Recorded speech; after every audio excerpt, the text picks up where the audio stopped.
நீங்க தமிழ்நாடு முழுக்க எடுத்தீங்கன்னா லட்சக்கணக்கான பேர் உலகம் முழுக்க இன்றைக்கு என்ஜினியர்ஸா போயிருக்கான், பிஇ படிச்சிருக்கான். இந்த தொழில்நுட்ப கல்வி, இந்த என்ஜினியரிங் படிப்பதற்கான கல்லூரிகள் முதலிலே கண்ட இயக்கம் எந்த இயக்கம்? கருணாநிதியா? திமுகவா? அரசிடம் பணம் இல்ல, பெரிய கல்லூரி அன்னைக்கு தொடங்க முடியாது. இன்னைக்கு நிலைமை இல்ல, அன்னைக்கு வேற நிலைமை. புரட்சி தலைவர் காலத்துல அந்த மகன் தான் யோசித்தார். அந்த மனிதரை போகிற போது கும்பிட்டு விட்டு போக வேண்டும். அந்த மகன் தான் யோசித்தார்.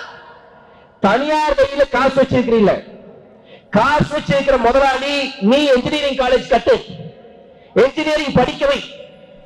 படிக்க வச்சா நான் காசு போட்டு படிக்க வைக்கிறேன், எனக்கு அதுல லாபம் வேண்டாமா? முதலாளி கேட்பாங்க இல்லையா?